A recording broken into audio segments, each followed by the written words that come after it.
Let's turn our scripture to Jeremiah 51 chapter. எரேமியா 51ஆம் அதிகாரத்துக்கு நம்முடைய வேதாகமத்தை நாம் திருப்புவோம். 11 and 12 verses. 11 12 வசனங்களை நாம் வாசிப்போம். Jeremiah 51 chapter verses 11 and 12. எரேமியா 51ஆம் அதிகாரம் 11 12 வசனங்கள். அம்புகளை துலக்குங்கள், கேடகங்களை நன்றாய் செப்பனிடுங்கள். கர்த்தர் மேதியருடைய ராஜாக்களின் ஆவியை எழுப்பினார். பாபிலோனை அழிக்க வேண்டும் என்பதே அவருடைய நினைவு. இது கர்த்தர் வாங்கும் பழி, இது தமது ஆலயத்துக்காக அவர் வாங்கும் பழி. பாபிலோனின் மதில்கள் மேல் கொடியேற்றுங்கள், காவலை பலப்படுத்துங்கள், ஜாமங்காக்கிறவர்களை நிறுத்துங்கள், பதிவிருப்பாரை வையுங்கள். ஆனாலும் கர்த்தர் எப்படி நினைத்தாரோ அப்படியே தாம் பாபிலோனின் குடிகளுக்கு விரோதமாக சொன்னதை செய்வார். Make bright the arrows, gather the shields. The Lord hath raised up the spirit of the kings of the Medes, for his device is against Babylon to destroy it, because it is the vengeance of the Lord, the vengeance of his temple. Set up the standard upon the walls of Babylon, make the watch strong, set up the watchmen, prepare the ambushes, for the Lord hath both devised and done that which he spake against the inhabitants of Babylon. Now here we read about the Babylonian power.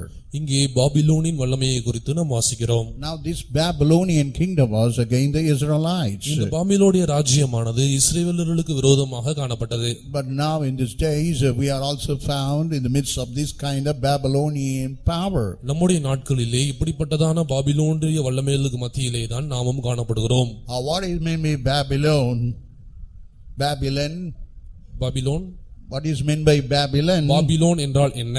That is confusion, bringing great chaos, confusion, pandemonium, and that is the power of this Babylonian power. இந்த Babylon என்கிறதான அந்த வார்த்தைக்கு அர்த்தம் என்னவென்றால் பெரிய குழப்பங்களை உண்டு பண்றதுதான். And that is bringing about a great confusions, trouble, problem everywhere. எல்லா பகுதிகளிலும் பிரச்சனைகள், குழப்பங்கள், இடையூறுகளை ஏற்படுத்துவதுதான் இந்த பாபிலோனுடைய வல்லமை. And the Christian people, the spiritual people, they will not able to worship the Lord, not able to do their work in their routine, in the regular form. கிறிஸ்துவர்கள், ஆவிக்குரிய ஜனங்கள் தங்களுடைய கடமையை அவர்கள் சரியாக செய்ய முடியாதவாறு தடை செய்கிற வல்லமைகளாக இவைகள் காணப்படுகிறது. And that's why what it is said to the people. ஆகவேதான் ஜனங்களுக்கு இங்கே என்ன சொல்லப்படுகிறது? And make your arrows bright. அம்புகளை துலக்குங்கள். You have a great arrows to pierce those powers. You have to arrow and destroy those power. You have that kind of responsibility. உங்களுடைய கையிலே அந்த பாபிலோனுடைய வல்லமைகளை பீத்து போரும்படியான அம்புகள் உங்களுடைய கையிலே காணப்படுகிறது.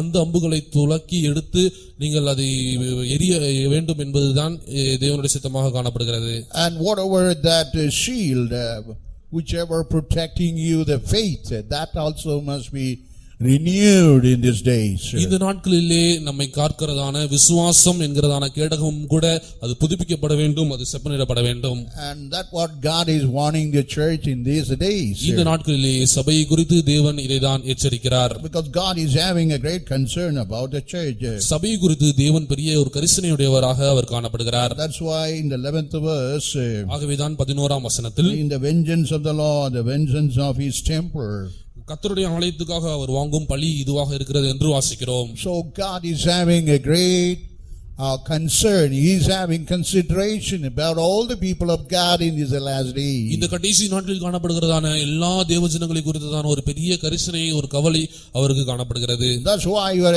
arrow should never be sleepy, it should never be idle, it should never be careless, it should be taken. And you have to sharpen it in these days. ஆகவேதான் நீங்கள் உங்கள் கையிலே வைத்திருக்கிறதான இந்த அம்புகள் ஆனது தூங்கிக் கொண்டு அல்லது சும்மா இருக்கக்கூடாது. இந்த அம்புகளை நீங்கள் துலக்க வேண்டிய நேரமாக இது காணப்படுகிறது. Because God has given the doctrine in our hand. தேவன் நம்முடைய கைகளிலே உபதேசத்தை தந்திருக்கிறார். That doctrine must play its role against the evil powers in this last day. இந்த கடைசி நாட்களில் கிரியைகிறதான பொல்லாத வல்லமைகளுக்கு எதிராக நாம் பயன்படுத்துகிற ஆயுதமாக இந்த உபதேசங்கள் காணப்பட வேண்டும். What we have the knowledge about the heaven, the eternity, and we had to utilize it against these kind of powers. பரலோகத்தை குறித்து, நித்தியத்தை குறித்து நமக்கு காணப்படுகிறதான அந்த அறிவை இந்த கடைசி நாட்களில் இந்த வல்லமைகளுக்கு விரோதமாக பயன்படுத்துகிறதான ஆயுதமாக நாம் உபயோகிக்க வேண்டும். Because this doctrine is so sure, so powerful, it can penetrate, it can pierce, any kind of evil power that is coming against the church. ஏனென்றால் இந்த சத்தியங்கள் அவைகள் மிகவும் கூர்மையுள்ளதாக காணப்படுகிறது. எப்படிப்பட்டதான தீய வல்லமைகள் இந்த சபைக்கு விரோதமாக கிரியை செய்தாலும் அப்படிப்பட்ட வல்லமைகளை எல்லாம் பிரித்து போடக்கூடியதாக இது காணப்படுகிறது. And that's why what it is said about that arrow. ஆகவேதான் இந்த அம்புகளை குறித்து என்ன சொல்லப்பட்டிருக்கிறது? As we read in the Psalm 45. 45ஆம் சங்கீதத்தில் நாம் வாசிப்பது போல, this arrow is not a blunt arrow, it's not an ordinary arrow, but it is sharpened. It is a very sharp. It is going to do the work what it ought to do against those evil powers. இந்த அம்புகள் ஏதோ சாதாரணமாக மழுங்கி போனதான அம்புகள் அல்ல. இந்த அம்புகள் மிகவும் கூர்மையானவைகள். எந்த நோக்கத்துக்காக அனுப்பப்படுகிறதோ அந்த நோக்கத்தை நிறைவேற்றக்கூடிய அம்புகளாக இது காணப்படுகிறது. What we read in the 5th verse, 5ஆம் வசனத்தில் நாம் என்ன வாசிக்கிறோம்? arrow is not such an ordinary arrow. அந்த அம்புகள் ஒரு சாதாரணமான அம்புகள் அல்ல. It is sharp. இவைகள் கூர்மையானவைகள். That's what God wanted the people of God to raise us to the situation where they had to make these arrows sharper and sharper than ever before. தேவன் தம்முடைய ஜனங்களை இப்படிப்பட்ட அந்த அம்புகளை மிகவும் மிகவும் கூர்மையுள்ள அம்புகளாக மாற்ற வேண்டிய அப்படிப்பட்ட ஒரு சூழ்நிலைக்கு எழும்ப வேண்டும் என்று தேவன் விரும்புகிறார். And because this arrow only will do its work what it could do against these other powers. இப்படிப்பட்டதான வல்லமைகளுக்கு விரோதமாக செய்ய வேண்டியதான காரியங்களை இந்த அம்புகள் தான் செய்யும். And this arrow is not like an ordinary arrow. இது ஏதோ ஒரு சாதாரணமான ஒரு அம்பு அல்ல. In Psalm 77 verse 17, 77ஆம் சங்கீதம் 17ஆம் வசனத்தில் what it is said about this arrow. இந்த அம்புகளை குறித்து நாம் அங்கே என்ன வாசிக்கிறோம்? And this in Tamil it is very beautiful. தமிழிலே மிகவும் அழகாக சொல்லப்பட்டிருக்கிறது. தெரிப்புண்டு பாய்கிற அம்பு. தெரிப்புண்டு பாய்கிற அம்பு என்று நாம் வாசிக்கிறோம். So it's not having a little force, it's having a very dynamic power behind it. இதுக்கு பின்பால் ஏதோ சாதாரண ஒரு வல்லமை அல்ல. இதுக்கு பின்பால் ஒரு பெரிய சக்தி காணப்படுகிறது. And that's why it is going with all force against that evil powers. ஆகவேதான் தன்னுடைய எல்லா வல்லமையோடும் கொண்டு இந்த தீய வல்லமைகளுக்கு விரோதமாக அவைகள் தெரிப்புண்டு புறப்படுகிறது. Read that.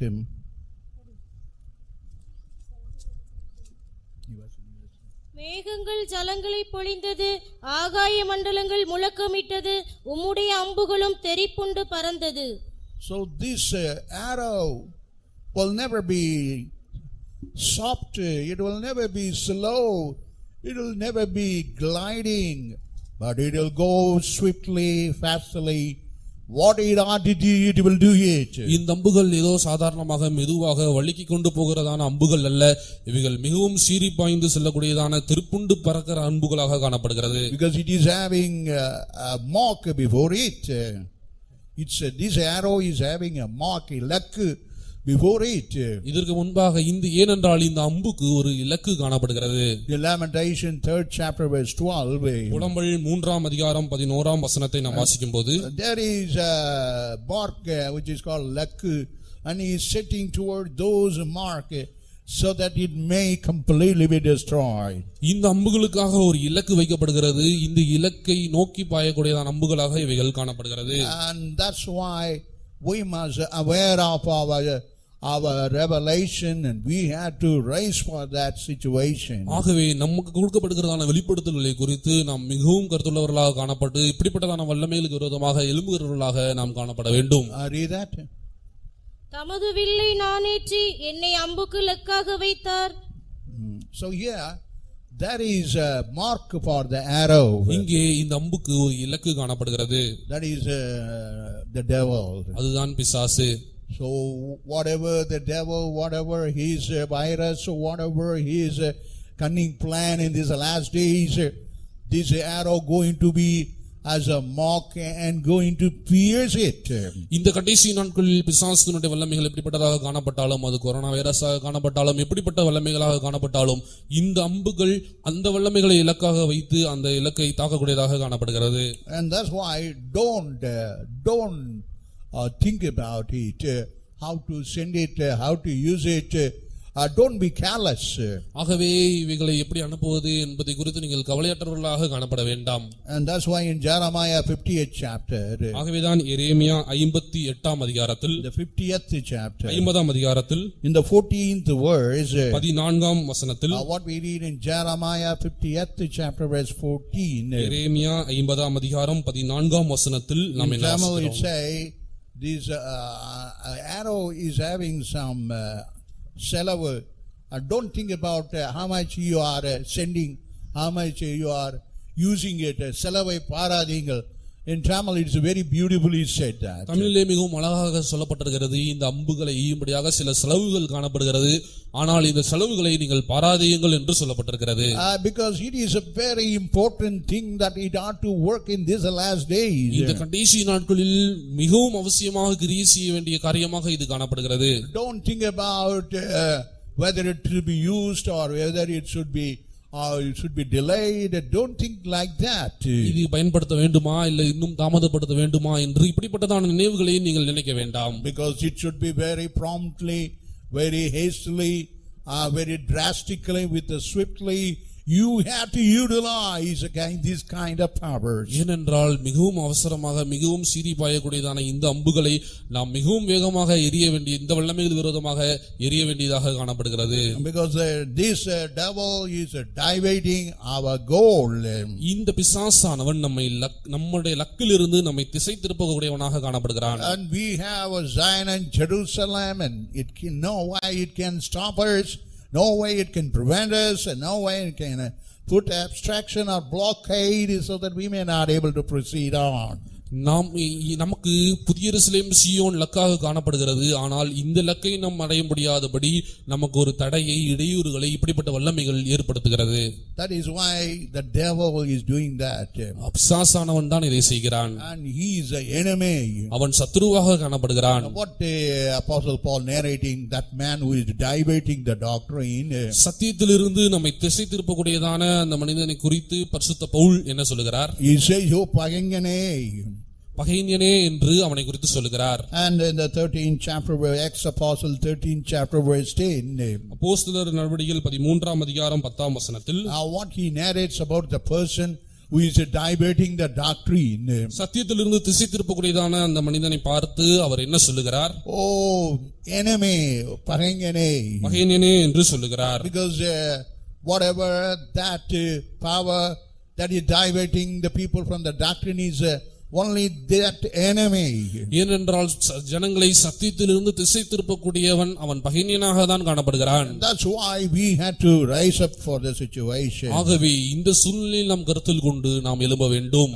Father, let's lift up and loudly let's praise Him. அதற்காக நம்முடைய கரங்களை உயர்த்தி சத்தமாக நாம் கர்த்தரை ஸ்தோத்திரம் பண்ணுவோம். Praise the Lord, praise the Lord, praise the Lord. Praise the Lord, praise the Lord, praise the Lord, praise the Lord, praise the Lord. Praise the Lord, praise the Lord, praise the Lord, praise the Lord. Praise the Lord. And God has given even the shield.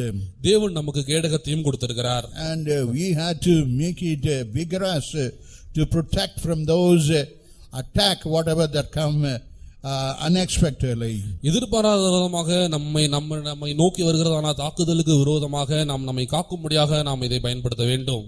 And that faith is important. Without faith you cannot stand before these evil powers. விசுவாசம் மிகவும் அவசியமாக காணப்படுகிறது. விசுவாசம் இல்லாமல் இப்படிப்பட்ட வல்லமைகளுக்கு விரோதமாக நம்மால் நிற்க முடியாது. That's why your shield must never be sleeping, idle, careless, lying down. It should be in the right position. ஆகவே உங்களுடைய கேடகங்கள் ஏதோ சாதாரணமாக படுத்துக்கொண்டோ அல்லது கீழே வைத்தோ அது சும்மா காணப்படக்கூடாது. அவைகளை சரியான பொசிஷன்ல நாம் அதை வைக்க வேண்டும். Because it should do the work of protecting you.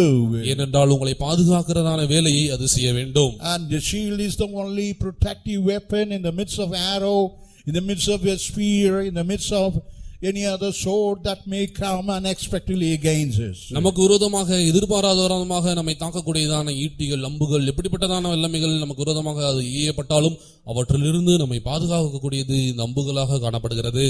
This கேடகமாக காணப்படுகிறது. This shield will stop it. It will never allow it to touch our body, touch our head, or any other revelation, whatever we have. நமக்கு இருக்கிறதான வெளிப்படுத்தலுக்கு விரோதமாக ஈயப்படுகிறதான அந்த அம்புகள் நம்மை தாக்காதவாறு இந்த கேடகம் நம்மை பாதுகாக்கக்கூடியதாக இருக்கிறது. How is your shield? உங்களுடைய கேடகம் எப்படி இருக்கிறது? Are you able to make you faith to sharpen in the stage? இந்த நாட்களில் நீங்கள் உங்களுடைய விசுவாசத்தை கூர்மையாக்குகிறீர்களா? Is that faith is a failing in your life? உங்களுடைய ஜீவிதத்திலே விசுவாசம் ஒரு தோல்வியாக அல்லது குறைவாக காணப்படுகிறதா? Or it's going downward trend instead of going upward? விசுவாசத்திலே நீங்கள் பெறுவதற்கு பதிலாக சிறு அந்த விசுவாசத்திலே நீங்கள் குறைந்து கொண்டிருக்கிறீர்களா? In this morning you had to think about it. இந்த காலைவேளையிலே நீங்கள் அதை நினைத்து பாருங்கள். How much we have that faith? எவ்வளவாக நமக்கு விசுவாசம் காணப்படுகிறதோ you can prepare for the coming of the Lord. அந்த விசுவாசத்தை வைத்துக்கொண்டு நீங்கள் தேவனுடைய வருகைக்கு நீங்கள் உங்களை ஆயத்தப்படுத்தலாம். What we read about Job, யோபை குறித்து நாம் என்ன வாசிக்கிறோம்? he had a great trial, the temptation of the whole body rotten, and everyone is away. His wife is an enemy, and all children passed away. While had that kind of adverse situation, யோபுக்கு ஒரு மிகவும் நெருக்கடியான ஒரு சூழ்நிலை காணப்பட்டது. அவனுடைய சரீரத்திலே முழு வியாதிகள் காணப்பட்டது. அவருடைய மனைவி அவர்களை பகைஞன் அவர்களுக்கு சத்ருவாக மாறினாள். அவருடைய பிள்ளைகள் எல்லாம் கடந்து போய்விட்டார்கள். இப்படிப்பட்டதான ஒரு எதிர்மறையான சூழ்நிலை யோபுக்கு காணப்பட்டது. in the midst of that, what he says, அவற்றின் மத்தியில் யோபு என்ன சொல்லுகிறார்? his faith was not dwindling, it's not losing its power, but it is only gaining power and gaining power. இந்த விசுவாசமானது எனக்குள் குறைந்து போவதில்லை, இது இன்னும் எனக்குள்ளே பலப்பட்டு வல்லமைப்பட்டு கொண்டிருக்கிறது என்று தான் அவர் சொல்லுகிறார். And what he says in Job 19 chapter verse 25, யோபு 19ஆம் அதிகாரம் 25ஆம் வசனத்தில் அவர் என்ன சொல்லுகிறார்? now he was in the midst of a rotting flesh. இப்பொழுது அவர் அழிந்து போகிறதான அந்த மாம்சத்திலே அவர் காணப்படுகிறார். But in the midst of that, his hope, his faith did not abate or diminish. அவருடைய மாம்சமானது அழுகி கொண்டிருந்தாலும் அவருடைய விசுவாசமானது அவர் குறையவில்லை, அது சிறுகவில்லை. And he says, I know my Redeemer. என் மீட்பரை நான் அறிந்திருக்கிறேன். And he is a living Redeemer. அவர் உயிரோடு இருக்கிற மீட்பராக இருக்கிறார். He is not a dead Redeemer, but he is alive. அவர் ஏதோ ஒரு செத்த மீட்பர் அல்ல, அவர் உயிரோடு இருக்கிறார். One day I will see him. ஒரு நாள் நான் அவரை காண்பேன். Even though this flesh is rotting, decaying, going downward, destroying my shape, but my hope, my faith, what I have towards God, that in no way will dwindle or destroy. என்னிடத்திலே காணப்படுகிறதான இந்த மாம்சமானது அழுகி என்னுடைய உருவம் அழிந்து போகலாம், ஆனாலும் என் மீட்பரை காண்பேன் என்று எனக்குள்ளே காணப்படுகிறதான அந்த விசுவாசமானது ஒருபோதும் குறைந்து போவதில்லை.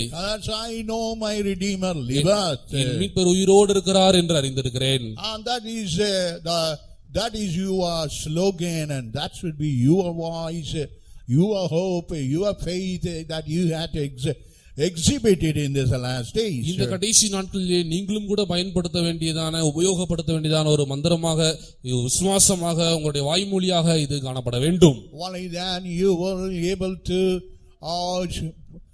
put to shame the power that is coming against us. அப்படியானால் தான் உங்களுக்கு விரோதமாக வருகிறதான வல்லமைகளை நீங்கள் வெட்கத்துக்கு உட்படுத்த முடியும். And that is our duty in this last days. இந்த கடைசி நாட்களில் இது நம்முடைய வேலையாக காணப்படுகிறது. And let us not forget our obligation, the duty, the task, the life which the Lord has given again this kind of powers. இப்படிப்பட்டதான வல்லமைக்கு விரோதமாக தேவன் நமக்கு தந்திருக்கிறதான உத்தரவாதத்தை, அந்த வேலையை, அந்த கடமையை நீங்கள் மறந்து விட வேண்டாம். Let us do it in the right way. சரியான விதத்திலே நாம் அதை செய்வோமாக. Because let's have the spirit of Medes.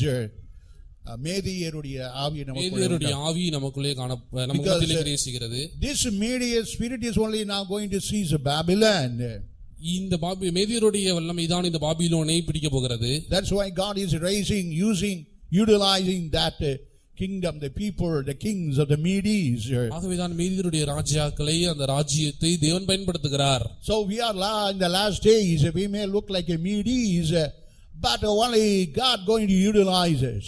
நாம் ஏதோ மேதியர்களை போலதான் இந்த கடைசி நாளில் காணப்படுகிறோம், ஆனால் தேவன் நம்மை பயன்படுத்த போகிறார்.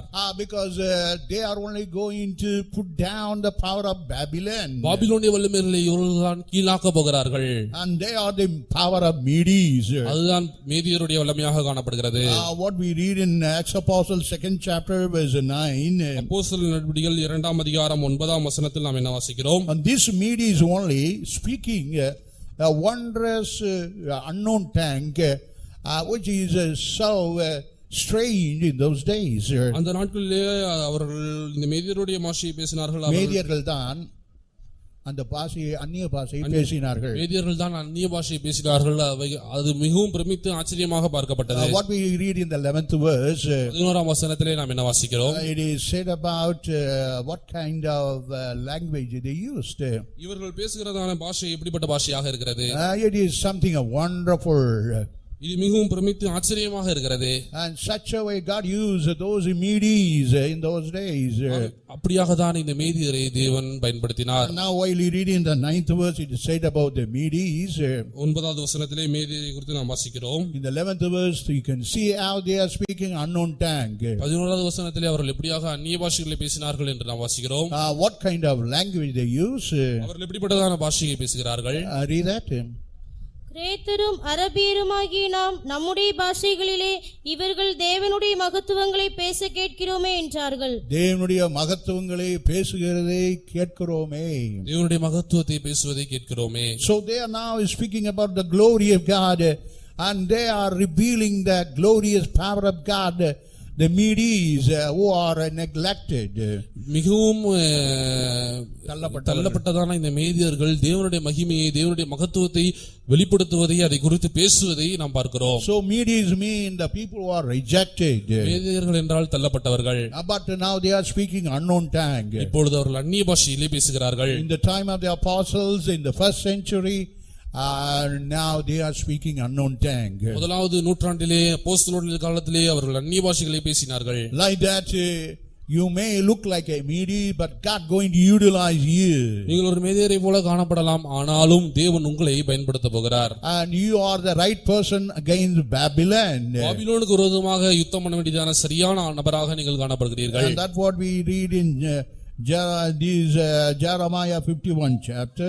அதேதான் எரேமியா 51ஆம் அதிகாரம். In the 11th verse, 11ஆம் வசனத்தில், the Lord hath raised up the spirit of the kings of the Medes. கர்த்தர் மேதியருடைய ராஜாக்களின் ஆவியை எழுப்பினார். Oh, that is the work he is doing in this last days. இந்த கிரியை தான் தேவன் இந்த கடைசி நாட்களில் செய்கிறார். Because there is a Babylonian to be destroyed. அழிக்கப்பட வேண்டியதான ஒரு பாபிலோனுடைய வல்லமை காணப்படுகிறது. And there is a vengeance of the Lord is against this Babylon. இந்த பாபிலோனுக்கு விரோதமாக தேவனுடைய பழி காணப்படுகிறது. And he want to do those vengeance, avenging it, and do that work through these kind of people of Medes. இந்த மேதியருடைய ஜனங்களை கொண்டு இப்படிப்பட்டதான வல்லமைக்கு விரோதமாக தேவன் தாம் இருக்க பழிவாங்க இருக்கும் பழியை அவர் செய்கிறார். Because we are in the last days, anointed people filled with the Holy Spirit. We are speaking in a language that no one can understand. இந்த கடைசி நாட்களில் நாம் அபிஷேகம் பண்ணப்பட்டதான பரிசுத்தாவியை பெற்றுக்கொண்டதான ஒருவரும் அறியாத பாஷையை பேசுகிறதான ஜனங்களாக நாம் காணப்படுகிறோம். That's why we have a great task in our life. ஆகவே நம்முடைய ஜீவிதத்திலே நாம் செய்து முடிக்க வேண்டியதான ஒரு பெரிய வேலை நமக்கு காணப்படுகிறது. God is rising up that kind of Medes. அப்படிப்பட்ட மேதியரை தேவன் எழுப்புகிறார். And that's why why it is said. ஆகவே தான் அது குறித்து என்ன சொல்லப்பட்டிருக்கிறது? Why this Babylonian power is adverse power? Why it is said in the negative way? Why God is something jealous against this kind of power? ஏன் இந்த பாபிலோனிய வல்லமை குறித்து எதிர்மறையாக சொல்லப்பட்டிருக்கிறது? ஏன் இந்த பாபிலோனிய வல்லமையில் மேல் தேவன் இவ்வளவு வைராக்கியம் உள்ளவராக காணப்படுகிறார்? Because Babylonian powers never make us not to hear the word of God. இந்த பாபிலோனிய வல்லமைகள் நாம் தேவனுடைய வசனத்தை வார்த்தையை கேட்க முடியாதபடி நம்மை தடை செய்கிற வல்லமைகளாக காணப்படுகிறது. That's why in this last day people are not able to hear the gospel of deliverance or gospel of salvation. What we want to tell through the convention We are not able to do that. ஆகவேதான் இந்த convention மூலமாக நாம் ஜனங்களுக்கு அறிவிக்க வேண்டியதான விடுதலையின் சுவிசேஷத்தை ரட்சிப்பின் சுவிசேஷத்தை நம்மால் அறிவிக்க முடியாமல் நாம் தடை செய்யப்பட்டு காணப்படுகிறோம். This Babylonian power is a rebellious power. இந்த பாபிலோனிய வல்லமைகள் முரட்டாட்டம் பண்ணக்கூடியதான வல்லமைகளாக காணப்படுகிறது. கலகம் பண்ணக்கூடிய வல்லமைகள். கலகம் பண்ணக்கூடிய வல்லமைகளாக காணப்படுகிறது. So this rebellious power, what it does against the word of God.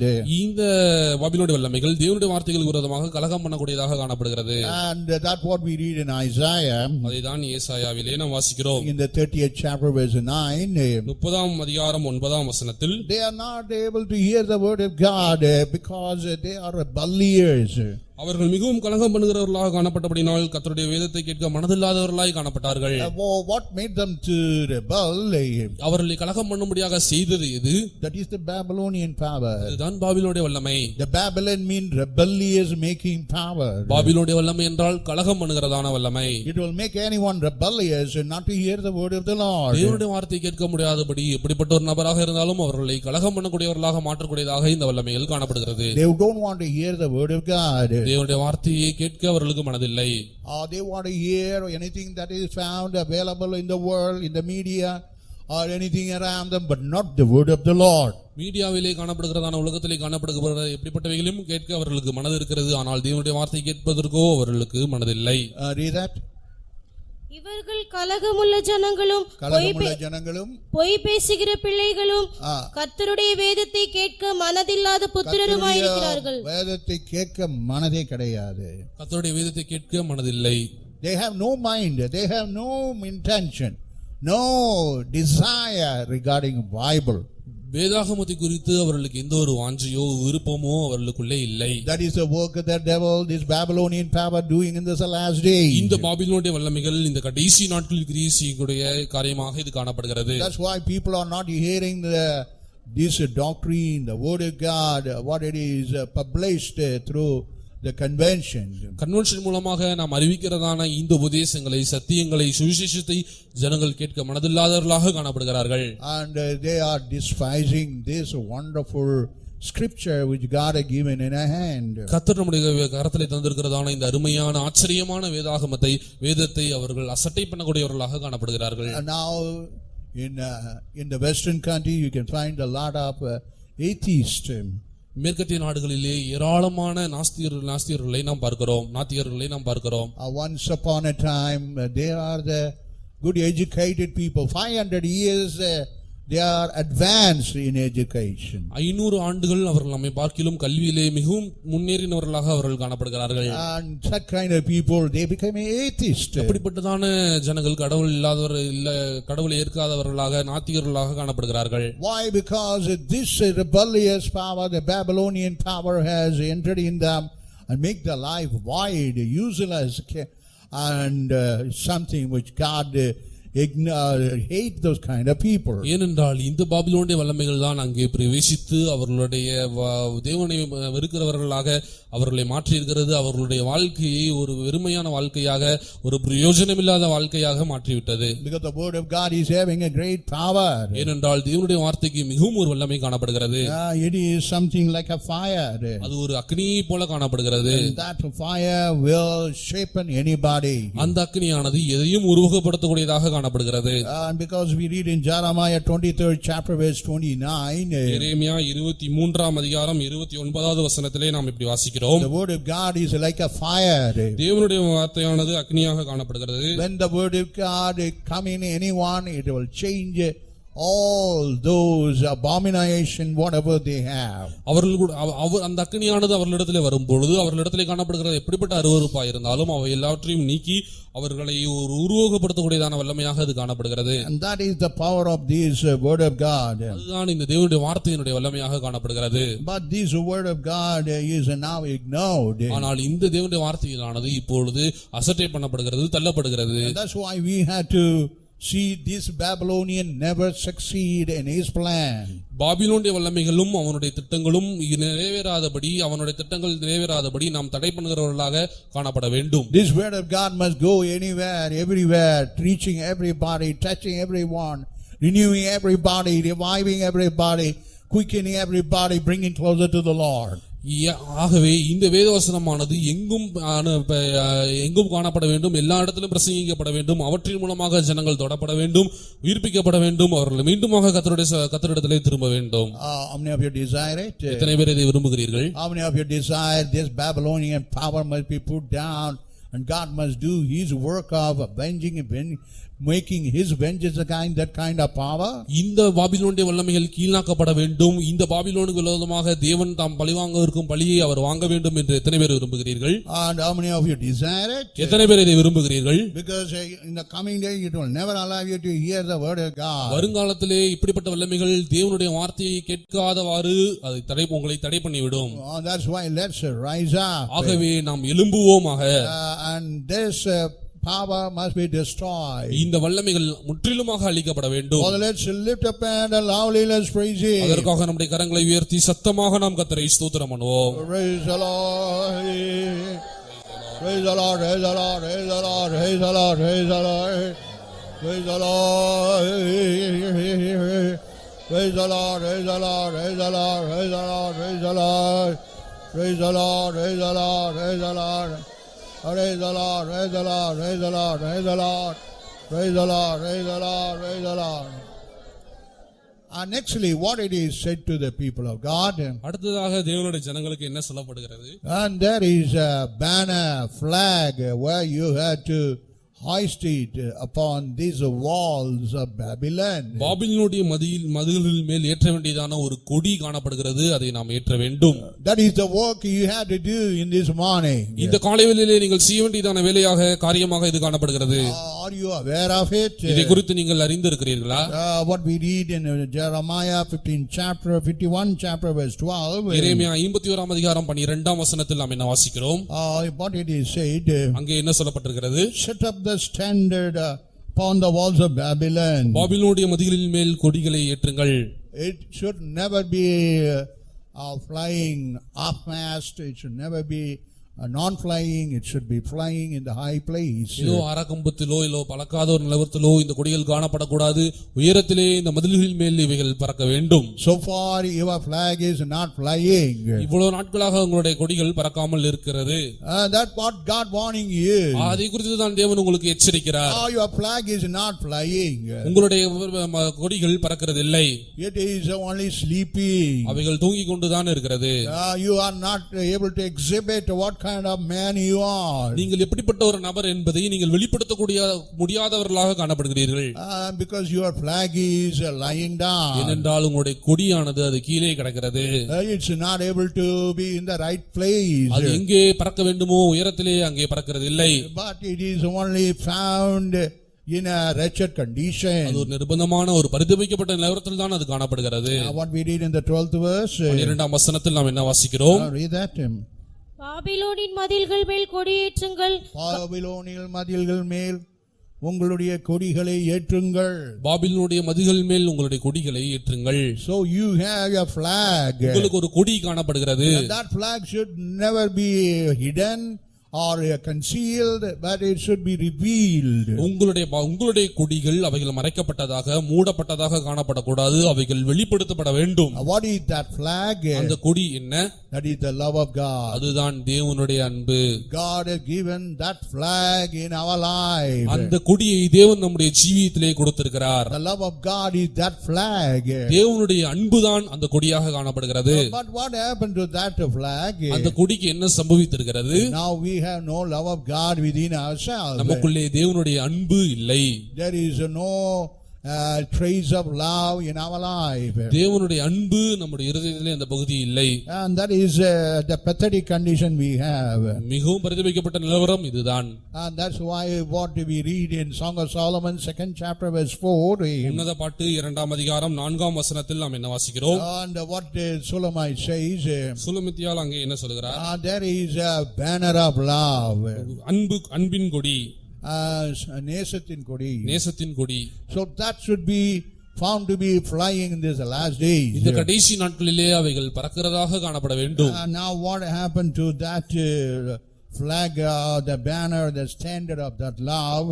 அந்த அன்பினுடைய நிலவரத்திற்கு என்ன சம்பவித்திருக்கிறது? It's not, we are not having the proper love of God. சரியான ஒரு தேவ அன்பு நமக்குள்ளே இல்லை. And that is the meaning. அதுதான் அதற்கு அர்த்தமாக காணப்படுகிறது. And Christ is not with us. கிறிஸ்து நம்மோடு இல்லை. That is why no love of God in our life. ஆகவே நம்முடைய ஜீவிதத்திலே தேவ அன்பும் இல்லை. And that's why it should be made to fly. ஆகவே இந்த கொடியானது அது பறக்க வேண்டும். Read that. என்னை விருந்துசாலைக்கு அழைத்து கொண்டு போனார், என்மேல் பறந்த அவருடைய கொடி நேசமே. Now the love of that banner is flying upon the Sunamite. இந்த சுலமித்தியால் மேலே இந்த அன்பின் கொடி, இந்த நேசத்தின் கொடி பறக்கிறது. That must be very essential, indispensable in these last days. இந்த கடைசி நாட்களிலே மிகவும் அவசியமானதாக காணப்படுகிறது. If you do not have that, the love of flag of God never fly upon you. இந்த நேசத்தின் கொடி உங்கள் மீது பறக்கவில்லை என்றால், And you cannot hide this flag upon the Babylonian wall. பாபிலோனிய மதிலின் மேல் உங்களால் இந்த கொடியை ஏற்ற முடியாது. Do you have the real love of God? தேவ மெய்யான ஒரு தேவ அன்பு உங்களுக்கு இருக்கிறதா? Are you able to express your love in these last days? இந்த கடைசி நாட்களில் இந்த தேவ அன்பை உங்களால் வெளிப்படுத்த முடிகிறதா? Are you able to get the admiration of God? தேவனிடத்திலிருந்து இந்த பாராட்டை நீங்கள் பெற்றுக்கொள்ள முடியுமா? Will God admire you that you are a person having the love of God? தேவனுடைய அன்பு உங்களுக்கு காணப்படுகிறது என்று தேவன் சாட்சி கொடுக்கக்கூடிய ஒரு பாராட்டக்கூடிய நபராக உங்களால் காணப்பட முடியுமா? What God says to that sinful woman? அந்த பாவியான ஸ்திரீயை பார்த்து ஆண்டவர் என்ன சொல்லுகிறார்? He says 7:47 it say she loved me very much. இவள் என்னிடத்தில் மிகவும் அன்பு கூர்ந்தாளே என்று அந்த ஸ்திரீயை பார்த்து ஆண்டவர் சொன்னார். God is admiring the love what she is showing toward Jesus. நம்மிடத்திலே அன்பு கூர்கிறதான அந்த அன்பை குறித்து அவர் இங்கே சொல்லுகிறார்.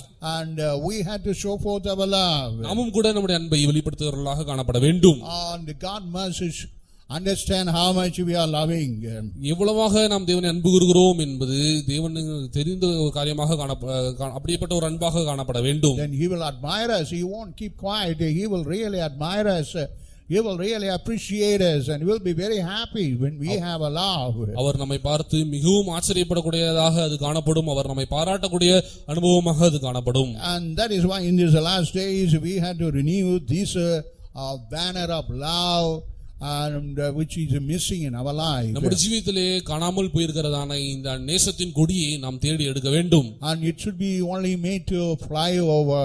அவைகள் பறக்க விடப்பட வேண்டும். And because it is having that power, that love what you have, that love only can be answer for this situation. இந்த சூழ்நிலைக்கான பதிலாக உங்களிடத்திலே காணப்படுகிறது அன்பு, அந்த நேசத்தின் கொடி அந்த அன்பாக தான் காணப்படும். Because that is inseparable love, nothing can separate you. ஏனென்றால் அது பிரிக்க முடியாத ஒரு அன்பாக காணப்படுகிறது. எந்த வல்லமையாலும் அதை பிரிக்க முடியாது. That's what the apostle Paul says. அதைதான் அப்போஸ்தலனாகிய பவுல் சொல்லுகிறார். Nothing can separate me. ஒன்றும் என்னை பிரிக்க முடியாது. And Romans 8 chapter verse 36. ரோமர் 8 அதிகாரம் 36வது வசனத்திலே What we read in the 8th chapter verse 36. 8 அதிகாரம் ரோமர் 8 அதிகாரம் 38 வசனத்திலே நாம் என்ன வாசிக்கிறோம்? And here we read about the love. அங்கே அந்த அன்பை குறித்து நாம் வாசிக்கிறோம். Read that. கிறிஸ்துவின் அன்பை விட்டு நம்மை பிரிப்பவன் யார்? There is a love of Christ. கிறிஸ்துவின் அன்பு காணப்படுகிறது. And who is? And he is questioning the devil. Who is that to separate us? பிசாசை பார்த்து அவன் இப்படி சொல்லுகிறான், கிறிஸ்துவின் அன்பை சொல்லுகிறார், கிறிஸ்துவின் அன்பை விட்டு என்னை பிரிப்பவன் யார்? Who are you? பிரிப்பதற்கு நீ யார்? So that is why we must also question us. When we have the love of Christ, we can also challenge it, the power to say, who are you? நமக்கும் கூட இந்த கிறிஸ்துவின் அன்பு காணப்படும் பொழுது இப்படிப்பட்ட வல்லமைகளுக்கு விரோதமாக நாம் சவால் விடுகிறவர்களாக காணப்பட முடியும். In this morning God wants you must be challenging. இந்த காலைகளிலே நீங்கள் இப்படி தேவனுடைய அன்பை வைத்துக் கொண்டு சவால் விடும்படியாக தேவன் விரும்புகிறார். Because he is always with you. ஏனென்றால் அவர் உங்களோடே காணப்படுகிறார். And that must be shown by your love. அந்த அன்பானது உங்கள் மூலமாக வெளிப்பட வேண்டும். And because he is always with you. ஏனென்றால் அவர் உங்களோடு கூடவே காணப்படுகிறார். What we read in John the Gospel 15th chapter. யோவான் சுவிசேஷம் 15ஆம் அதிகாரத்திலே நாம் என்ன வாசிக்கிறோம்? This is a wine and this is a join with the mother and it is inseparable wine. Such is the condition. And what we have the love between Christ and us. இந்த திராட்சை கொடியானது அந்த மரத்தோடு இணைக்கப்பட்டிருக்கிறது. கொடியானது இணைக்கப்பட்டிருக்கிறது. ஒன்றும் அதை பிரிக்க முடியாது. இதுதான் கிறிஸ்துவினுடைய அன்பாக நம்ம இடத்துல பிரிக்க முடியாத அன்பாக அது காணப்படுகிறது. John the Gospel 15 chapter verse 4. யோவான் சுவிசேஷம் 15ஆம் அதிகாரம் 4ஆம் வசனத்தில் what it is said in the 15th chapter verse 4. யோவான் சுவிசேஷம் 15ஆம் அதிகாரம் 4ஆம் வசனத்தில் என்ன சொல்லப்பட்டிருக்கிறது? And what Jesus says, இயேசு அங்க என்ன சொல்கிறார்? without me you cannot do anything. என்னை இல்லாமல் உங்களால் ஒன்றும் செய்ய கூடாது. Because we are such a way, we are to be united with Christ. அப்படியாக கிறிஸ்துவோடு இணைக்கப்பட்டவர்களாக நாம் காணப்பட வேண்டும். How much you are united with him, you will bear much fruits. நீங்கள் எவ்வளவாக இணைக்கப்பட்டிருக்கிறீர்களோ அவ்வளவாக கனி தருகிறவர்களாக நீங்கள் காணப்படுவீர்கள். So that is our life, what we have, the love of Christ in this last days. நம்முடைய கிறிஸ்துவினுடைய அன்பின் நிமித்தமாக நாம் செய்ய வேண்டிய ஒரு ஜீவியமாக இது காணப்படுகிறது. And that must be exhibited in these days. இந்த நாட்களிலே அவைகள் வெளிப்படுத்தப்பட வேண்டும். And that's why we have to fill with that love. ஆகவே இந்த அன்பினால் நாம் நிரப்பப்பட வேண்டும். How much we are filled with that love, எவ்வளவாக நாம் இந்த அன்பினால் நிரப்பப்படுகிறோமோ and God will be with us. கர்த்தர் நம்மோடு கூட காணப்படுவார். What is the promise of God or Jesus while you were departing from this earth? இந்த உலகத்தை விட்டு தேவன் கடந்து செல்லும் பொழுது அவர் கொடுத்திருக்கிற வாக்குத்தத்தம் என்னவாக இருக்கிறது? In Matthew 28 chapter verse 20, மத்தேயு 28ஆம் அதிகாரம் 20வது வசனத்திலே what he says, அங்கே அவர் என்ன சொல்கிறார்?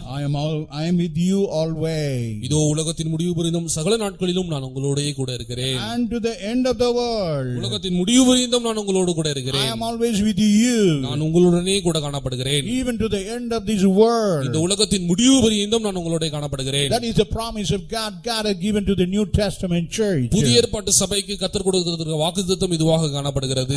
Holding that promise we have to go on. இந்த வாக்குத்தத்தத்தை பிடித்துக்கொண்டு நாம் முன்னேறி செல்கிறவர்களாக காணப்பட வேண்டும். We must have that flag of love, the banner of love, the standard of love. இந்த நேசத்தின் கொடி, இந்த அன்பின் கொடி நம்மிடத்திலே நாம் பறக்கிறவர்கள் அந்த நம்மிடத்திலே காணப்பட வேண்டும். Then only we can hoist it upon the walls of Babylon. அப்படியானால் மாத்திரமே அந்த கொடியை பாபிலோனின் மதிலின் மேலாக நம்மால் ஏற்ற முடியும். That means all belong to us. That what is the meaning of hoisting the flag upon the enemy's wall? சத்துருனுடைய மதிலின் மேல் கொடி ஏற்றுவது என்பது எதை வெளிப்படுத்துகிறது? Oh, you have been fallen. நீ விழுந்து போனாய். Your kingdom fallen. உன்னுடைய ராஜ்யம் விழுந்து போனது. Your power fall down. உன்னுடைய வல்லமைகள் விழுந்து போனது. I have gained victory. நான் ஜெயம் பெற்றிருக்கிறேன். Your walls in no way can curb us or prevent us. உன்னுடைய மதில்கள் எந்த விதத்திலும் என்னை தடை பண்ண முடியாது.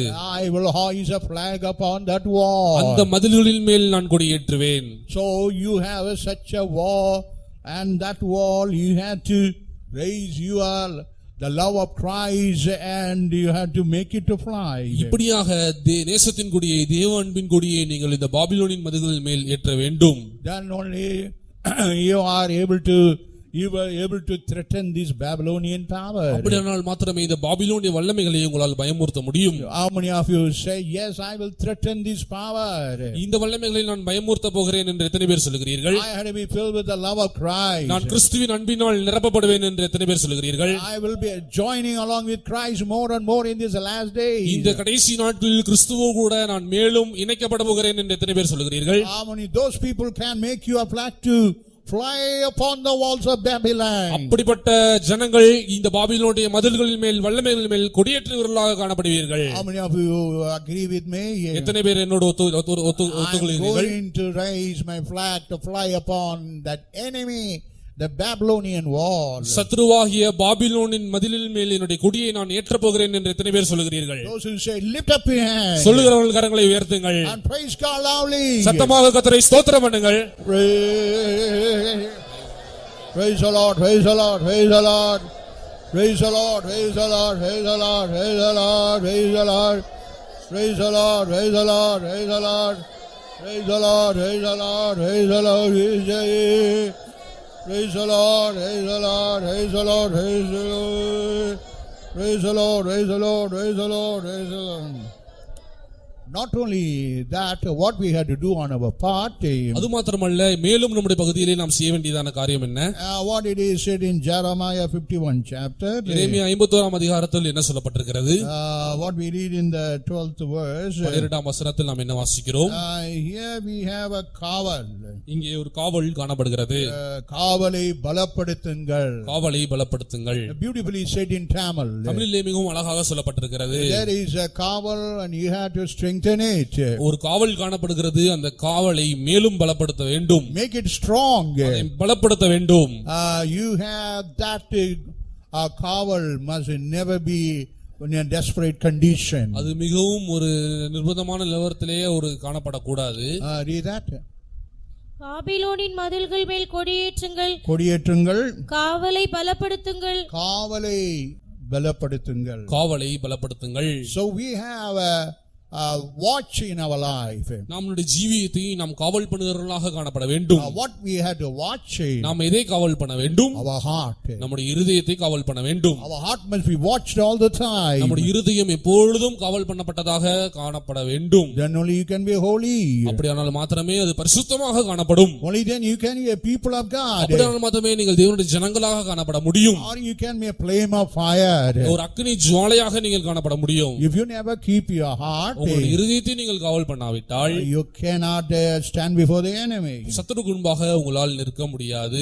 And that's why in Proverbs 4th chapter, நீதிமொழிகள் 4ஆம் அதிகாரம் in the 23rd verse what we read, 23ஆம் வசனத்திலே நாம் என்ன வாசிக்கிறோம்? what it is said about the heart. இருதயத்தை குறித்து நாம் அங்க என்ன வாசிக்கிறோம்? And we have to keep our heart with all watchfulness. எல்லா காவலோடும் நம்முடைய இருதயத்தை நாம் காத்துக்கொள்ள வேண்டும். Read that. எல்லா காவலோடும் உன் இருதயத்தை காத்துக்கொள், அதனிடத்தினின்று ஜீவ ஊற்று புறப்படும். So if you preserve your heart, only fountain of water, fountain of hope, fountain of holiness will be proceeding out. உங்களுடைய இருதயத்தை நீங்கள் எல்லா காவலோடும் காவல் பண்ண வேண்டும். அப்படியானால் மாத்திரமே உங்களுடைய இருதயத்திலிருந்து ஜீவ ஊற்று, நம்பிக்கையின் ஊற்று, அது பரிசுத்தத்தின் ஊற்று புறப்படும். That is very important in our life. அது நம்முடைய ஜீவிதத்திலே மிகவும் முக்கியமான ஒரு அனுபவமாக காணப்படுகிறது. Fountain of holiness must proceed out of your heart. உங்களுடைய இருதயத்திலிருந்து பரிசுத்தத்தின் ஊற்று புறப்பட வேண்டும். Are you keeping your heart? உங்களுடைய இருதயத்தை நீங்கள் காவல் பண்ணுகிறீர்களா? And that's very important in these days. இந்த நாட்களிலே மிகவும் அவசியமானதாக அது காணப்படுகிறது. Because today people are giving their heart to the devil. இந்த நாட்களிலே ஜனங்கள் தங்களுடைய இருதயங்களை பிசாசுக்கு ஒப்பு கொடுக்கிறார்கள். They are giving the heart to the worries of this world. இந்த உலகத்தின் கவலைகளுக்கு தங்களுடைய இருதயத்தை ஒப்பு கொடுக்கிறார்கள். And that's why it is making them to stoop down. ஆகவேதான் அவர்களை இது கூனி குறுக பண்ணுகிறது. It never make them to lift up their body, their head and look above, but stooping like a humpback woman. இந்த உலகத்தின் கவலையானது அவர்கள் எவ்விதத்திலும் நிமிர்ந்து அவர்கள் நேராக மேலே பார்க்க முடியாதபடி அவர்களை கூண பண்ணுகிறதான ஒரு வல்லமையாக காணப்படுகிறது. It is the humpback power that make you to stoop down where you are not able to lift up yourself. உங்களை நீங்களே உயர்த்தி நிமிர்ந்து கொள்ள முடியாதபடி உங்களை கூனி குறுக பண்ணுகிறதான வல்லமையாக இது காணப்படுகிறது. In Proverbs 12th chapter, நீதிமொழிகள் 12ஆம் அதிகாரம் in the 25th verse, 25ஆம் வசனத்திலே what it is said about these kind of worries. இந்த கவலைகளை குறித்து நாம் என்ன வாசிக்கிறோம்? It said in English the heaviness of heart. இருதயத்தின் பாரம் என்று நாம் ஆங்கிலத்திலே சொல்லப்பட்டிருக்கிறது. And very clearly said in English, it will make you to stoop down. ஆங்கிலத்திலே மிகவும் அழகாக தெளிவாக சொல்லப்பட்டிருக்கிறது, அது உங்களை கூனி குறுக பண்ணும். It will never make you to lift up your head, lift up your body, but it will make you to stoop down. அவைகள் உங்களுடைய தலையை, உங்களுடைய சரீரத்தை நிமிர்ந்து பார்க்க கூடாமல் உங்களை கூனி குறுக பண்ணுகிறதான கவலையாக காணப்படுகிறது. Read that. மனுஷனுடைய இருதயத்துள்ள கவலை அதை கவலை அப்படின்னு இருக்குது. தமிழ் இங்கிலீஷ்ல அது heaviness அப்படின்னு தான் போட்டிருக்குது. ஆங்கிலத்திலே அது ஒரு பாரம் என்று தான் சொல்லப்பட்டிருக்கிறது. கவலை என்பதுக்கு ஆங்கிலத்தில் கொடுத்த பேர் என்ன? heaviness. கவலை என்று சொல்லப்பட்டு தமிழில் சொல்லப்பட்டிருக்கு, ஆங்கிலத்திலே அது ஒரு பாரம் என்று சொல்லப்பட்டிருக்கிறது. என்ன பண்ணுகிறது? அந்த பாரம் என்ன பண்ணுகிறது? மனுஷனுடைய இருதயத்துள்ள கவலை அதை ஒடுக்கும். தமிழ்ல அந்த கவலை ஒரு மனுஷனை என்ன செய்யும்னா ஒடுக்கும் என்று இருக்கிறது. ஆனா ஆங்கிலத்தில் பாத்தீங்கன்னா ஆங்கிலத்தில் வாசி நீதிமொழிகள் 12:25. 12:25. Heaviness in the heart of man maketh heaviness in the heart of man maketh man to stoop. make the man stoop. அது மனுஷனுடைய இருதயத்தில் இருக்கிறதான பாரம் கவலை அவனை கூண பண்ணுகிறதாக காணப்படுகிறது. So that's why in these days you are given to many worries. இந்த கடைசி நாட்களிலே நீங்கள் அநேக கவலைகளுக்கு உங்களுடைய இருதயத்தை கொடுத்திருக்கிறீர்கள். That's why you are not a holy. ஆகவேதான் உங்களால் பரிசுத்தமாக இல்லை. You are not a spiritual man. நீங்கள் ஆவிக்குரியவர்களாக காணப்பட முடிகிறது. You are not able to come to the church regularly. சரியாக சபை ஆராதனைகளுக்கு வர முடிகிறது இல்லை. You are not able to read the scripture. வேதாகமத்தை உங்களால் வாசிக்க முடிகிறது இல்லை. You are not able to praise God for whatever the work God is doing daily in our life. உங்களுடைய ஜீவிதத்திலே தேவன் அனுதினமும் செய்கிற காரியங்களுக்காக தேவனுக்கு நன்றி செலுத்த முடியாத, தேவனை துதிக்க முடியாதவர்களாக நீங்கள் காணப்படுகிறீர்கள். Because you have some worries. ஏனென்றால் உங்களுடைய இருதயத்திலே கவலைகள் காணப்படுகிறது. You have to God watch your heart with all diligence. எல்லா காவலோடும் உங்களுடைய இருதயத்தை நீங்கள் காவல் பண்ண வேண்டும். Don't allow worries to overpower your willing power. உங்களுடைய நோக்கத்தில் இருக்கிறதான அந்த வல்லமையை, இந்த கவலை என்கிறதான அந்த வல்லமை மேற்கொள்ளாதவர் நீங்கள் காவல் பண்ண வேண்டும்.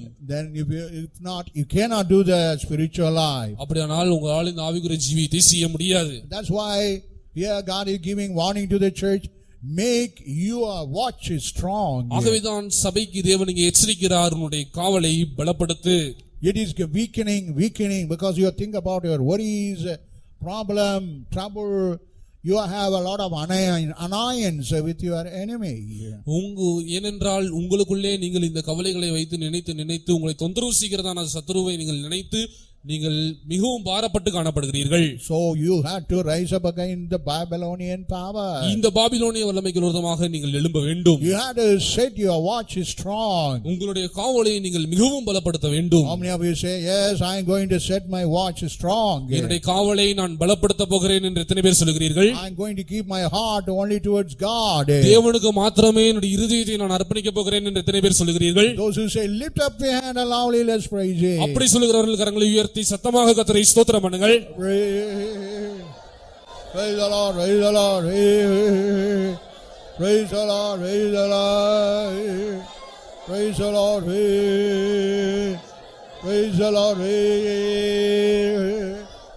the Lord, praise the Lord, praise the Lord, praise the Lord, praise the Lord, praise the Lord, praise the Lord. And also what it is said, அது மாத்திரமல்லாமல் வேறு என்ன சொல்லப்பட்டிருக்கிறது? you have to be very careful.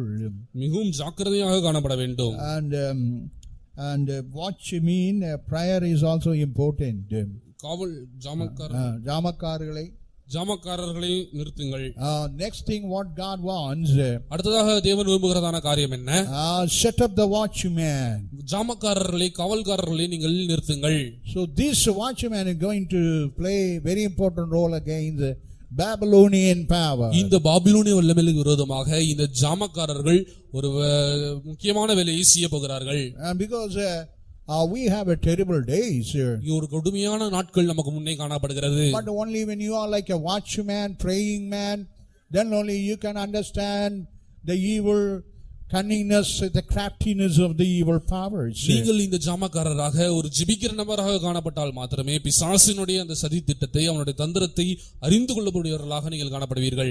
And we have a night. நமக்கு ஒரு இரவு ராத்திரி காணப்படுகிறது. That night we will not able to do our work. இந்த இரவிலே நம்மால் நம்முடைய கிரியை செய்ய முடியாது. We had to be like a watchman. நாமோ ஜாமக்காரர்களை போல காணப்பட வேண்டும். What we read in Isaiah 21 chapter verse 11. ஏசாயா 21 அதிகாரம் 11 வசனத்திலே என்ன சொல்லப்பட்டிருக்கிறது? Because the night is coming. இரவு வருகிறது. And we cannot understand how it comes. அது எப்படி வருகிறது, எப்பொழுது வருகிறது என்று நமக்கு தெரியாது. But if you are like a watchman, ஆனால் நீங்கள் ஒரு ஜாமக்காரரை போல காணப்படுவீர்கள் என்றால், read that.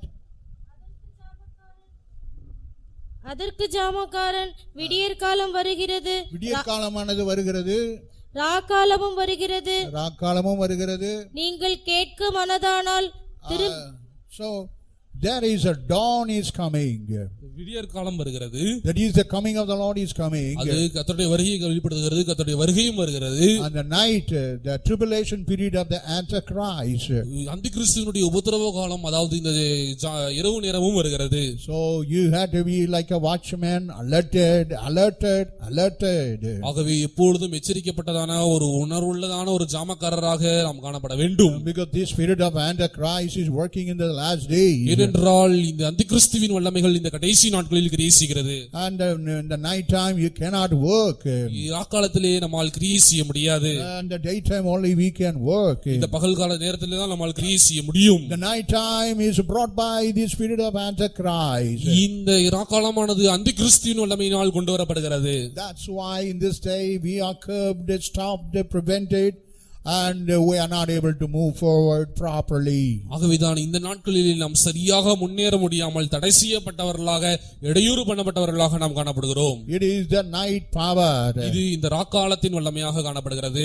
And what this night brings, இந்த ராக்காலம் எதை கொண்டு வருகிறது? it brings about sorrow, துக்க வருத்தத்தை கொண்டு வருகிறது, சஞ்சலத்தை கொண்டு வருகிறது. சஞ்சலத்தை கொண்டு வருகிறது. In Job 7th chapter, யோபு 7ஆம் அதிகாரம் what did he said about the night? ராக்காலத்தை குறித்து நாம் அங்கே என்ன வாசிக்கிறோம்? In the 3rd verse, 3ஆம் வசனத்திலே, and in English it says wearisome, in Tamil it says sanjalam. சஞ்சலமான ராத்திரிகள் எனக்கு வருகிறது என்று அங்கே சொல்லப்பட்டிருக்கிறது. And in Tamil English it says wearisome, something bringing tiredness, weakness, discouragement. ஆனால் ஆங்கிலத்திலே ஏதோ ஒரு சோர்வை, அசதியை, ஒரு அதைரியத்தை கொண்டு வருகிற ராத்திரி என்று சொல்லப்பட்டிருக்கிறது. But anyhow, according to Tamil, let's understand the night mean it bring about sanjalam in our heart, in our mind. ஆனால் இந்த ராக்காலமானது தமிழை பொறுத்தவரை சஞ்சலம் என்று சொல்லப்பட்டிருக்கிறது. நாம் அதை எடுத்துக்கொள்வோம். இந்த ராக்காலம் சஞ்சலத்தை கொண்டு வரக்கூடியதாக காணப்படுகிறது. That's why you have to be like a watchman. ஆகவேதான் நீங்கள் ஜாமக்காரரை போல காணப்பட வேண்டும். In this night time you had to be praying against this kind of powers. இரவு நேரத்திலே ராக்காலத்திலே நீங்கள் இந்த வல்லமைக்கு விரோதமாக ஜெபிக்கிறவர்களாக காணப்பட வேண்டும். And that is the job which God wants as a watchman. ஒரு ஜாமக்காரராக நாம் செய்ய வேண்டியதான வேலை இதுவாக இருக்கிறது. இது தேவன் விரும்புகிறார். What did he said about the night? ராக்காலத்தை குறித்து என்ன சொல்லப்பட்டிருக்கிறது? No rest, இளைப்பாறுதலே இல்லை. இளைப்பாறுதலே இல்லை. In Ecclesiastes 2nd chapter verse 23, பிரசங்கி 3ஆம் அதிகாரம் 21ஆம் வசனத்திலே, in the 2nd chapter verse 23, 2ஆம் அதிகாரம் 21ஆம் வசனத்திலே, 23ஆம் வசனத்திலே, what we read in the 2nd chapter verse 23, 2ஆம் அதிகாரம் 23ஆம் வசனத்திலே நாம் என்ன வாசிக்கிறோம்? the heart is not able to take rest because of that night. ராத்திரியிலே அவனுக்கு மனது இளைப்பாறுதல் இல்லை. There is no rest. இளைப்பாறுதல் இல்லை. That is the power of the night. அதுதான் இந்த ராத்திரியிலே இந்த ராக்காலத்தினுடைய வல்லமையாக காணப்படுகிறது. It never make us restful. நாம் இளைப்பாறுதல் உள்ளவர்களாக இந்த வல்லமைகள் நம்மை அனுமதிக்கிறது இல்லை. That's why you have to be like a watchman. ஆகவேதான் நீங்கள் ஜாமக்காரரை போல காணப்பட வேண்டும். Dawn is coming. விடியற் காலம் வருகிறது. The coming of the Lord is advancing, approaching nearer and nearer in this day. இந்த கடைசி நாட்களில் கர்த்தருடைய வருகையானது மிகவும் மிகவும் நெருங்கி அது சமீபித்துக் கொண்டிருக்கிறது. The dawn is coming. விடியற் காலம் வருகிறது. At the same time night is also before you. அதே நேரத்திலே ராக்காலமும் உங்களுக்கு முன்பாக காணப்படுகிறது. It is a sorrow bringing night. அது சஞ்சலத்தை கொண்டு வருகிற இரவாக காணப்படுகிறது. It's a night that bring about restlessness. இளைப்பாறுதல் அற்ற ஒரு அனுபவத்தை கொண்டு வருகிறக்கூடிய ராக்காலமாக அது காணப்படுகிறது. It is a night where you will be offended. இடறுவீர்கள். நீங்கள் இடறி போகக்கூடியதான ராக்காலமாக அது காணப்படுகிறது. What Jesus says, இயேசு என்ன சொல்கிறார்? this night you will all offend. இந்த ராக்காலத்திலே நீங்கள் எல்லாரும் இடறி போவீர்கள். In Matthew 26:31, மத்தேயு 23ஆம் அதிகாரம் 26:31, 26ஆம் அதிகாரம் 31ஆம் வசனத்திலே what Jesus says to the disciples, சீஷர்களை பார்த்து இயேசு என்ன சொல்கிறார்? when all the Romans was coming to arrest Jesus, ரோமர்கள் எல்லாம் இயேசுவை அவர்கள் சிறைப்படுத்தும்படி வந்தபோது, you will all offend and go away, run away. நீங்கள் எல்லாரும் இடறி என்னை விட்டு ஓடி போவீர்கள். Oh, this night you will run away. இந்த இரவிலே நீங்கள் ஓடி போவீர்கள். So night mean offense bringing night. இந்த இரவு ராக்காலம் என்று சொல்லும் பொழுது அது இடறலை கொண்டு வரக்கூடியதாக காணப்படுகிறது. That's why you must be like a watchman. ஆகவேதான் நீங்கள் ஒரு ஜாமக்காரரை போல காணப்பட வேண்டும். You should not offend. நாம் இடறி போய்விடக் கூடாது. Your children must not offend. உங்களுடைய பிள்ளைகள் இடறி போய்விடக் கூடாது. Your generation should not offend. உங்களுடைய சந்ததி இடறி போய்விடக் கூடாது. They must all rise up. எல்லாரும் எழும்ப வேண்டும். They had to rise above the Babylonian power. பாபிலோனிய வல்லமைக்கு விரோதமாக எழும்ப வேண்டும். And that's what God requires. அதுதான் தேவன் எதிர்பார்க்கிறார். You have to be like a watchman. நீங்கள் ஒரு ஜாமக்காரரை போல காணப்பட வேண்டும். How many of you say, yes, hereafter I'm going to be a watchman? இதற்கு மேலாக நான் ஒரு ஜாமக்காரரை போல காணப்பட போகிறேன், ஒரு ஜாமக்காரராக காணப்பட போகிறேன் என்று எத்தனை பேர் சொல்கிறீர்கள்? Oh, I'm going to rise my prayer life. என்னுடைய ஜெப ஜீவியத்தை நான் கட்டி எழுப்ப போகிறேன். I'm going to prevent this night to seize me. இந்த ராக்காலம் என்னை பிடிக்காதபடி நான் அதை தடை செய்ய போகிறேன். In such a way I'm waiting for the dawn. ஒரு விடியற் காலத்திற்காக நான் காத்திருக்கிறேன். In such a way I will be such a watchman. அப்படிப்பட்ட ஒரு ஜாமக்காரனாக நான் காணப்படுவேன். How many of you say? எத்தனை பேர் இப்படி சொல்கிறீர்கள்? Those who say, lift up your hand loudly, let's praise Him. சொல்லுகிறவர்கள் கரங்களை உயர்த்தி சத்தமாக கர்த்தரை ஸ்தோத்திரம் பண்ணுங்கள். Praise the Lord, praise the Lord, praise the Lord, praise the Lord, praise the Lord, praise the Lord, praise the Lord, praise the Lord, praise the Lord, praise the Lord, praise the Lord, praise the Lord, praise the Lord, praise the Lord, praise the Lord. Nextly, what God saying to those Israelites? அந்த இஸ்ரவேலுக்கு அடுத்ததாக கர்த்தர் என்ன சொல்லுகிறார்? What God is saying to those people risen as a Medes? அந்த மீதியர்களுக்கு கர்த்தர் என்ன சொல்லுகிறார்? Oh, you had to do the work of preparing ambush. பதிவிருப்பவர்களை வையுங்கள். You had to prepare the ambush. பதிவிருப்பாரை வையுங்கள். So that is waiting for the coming of the Lord. அது கர்த்தருடைய வருகைக்கு காத்திருக்கிற அனுபவத்தை வெளிப்படுத்துகிறது. It is like ambush. அது பதிவிருப்பாரை போல காணப்படுகிறது. When you are hiding, you are going to do something which no one can understand. நீங்கள் பதிவிருக்கும் பொழுது நீங்கள் ஏதோ ஒன்று செய்ய போகிறீர்கள், அதை ஒருவராலும் அது அறிந்து கொள்ள முடியாது. What is that? அது என்னது? When you hear the sound of the trumpet, கால சத்தத்தை நீங்கள் கேட்கும் பொழுது you will be transformed like Jesus. இயேசுவை போல நீங்கள் மறுரூபமாக்கப்படுவீர்கள். That's why you have to ambush in this day to prepare for that wonderful occasion. அந்த அருமையான அந்த சந்தர்ப்பத்திற்காக நீங்கள் பதிவிருப்பாரை போல பதிவிங்கிறது அதற்காக ஆயத்தப்படுகிறவர்களாக நீங்கள் காணப்பட வேண்டும். You have to ambush. நீங்கள் பதிவிருக்க வேண்டும். Then only you will able to see Jesus. அப்படியானால் தான் நீங்கள் இயேசுவை பார்க்க முடியும். Jesus also will manifest to you. இயேசுவும் உங்களுக்கு தம்மை வெளிப்படுத்துவார். What we read about Zacchaeus. சகேவை குறித்து நாம் என்ன வாசிக்கிறோம்? Now he went and hid himself in the leaves of the sycamore tree. அவர் காட்டத்தி மரத்தின் மேல் அவன் ஏறிக்கொண்டான். And he hidden himself or concealed himself in the midst of the leaves of the sycamore tree. அந்த மரத்தின் மீது அந்த இலைகளின் மீது அவன் தன்னை மூடி தன்னை மறைத்துக் கொண்டான். Why? Because he want to see Jesus. ஏனென்றால் அவன் இயேசுவை பார்க்க வேண்டும். Why he is ambushing? ஏன் அவன் அங்கே பதிவிருக்கிறான்? You want to see Jesus. இயேசுவை பார்க்கும்படியாக அவன் பதிவிருக்கிறான். Because nobody is allowing him because of his low stature. He is not able to see the Jesus. அவன் குள்ளமாக காணப்படுகிறபடியால் இயேசுவை பார்க்க ஒருவரும் அவனை விடுவதில்லை. And that's why he now went into the tree and take the sycamore tree as his ambush. அவன் அந்த மரத்தின் மீது ஏறி அவன் பதிவிருந்தான், இலைகளுக்குள்ளே பதிவிருந்தான். Why he want to see Jesus? ஏனென்றால் அவன் இயேசுவை பார்க்க வேண்டும். Yeah, actually he was able to see that Jesus. அவன் இயேசுவை பார்க்க முடிந்தது.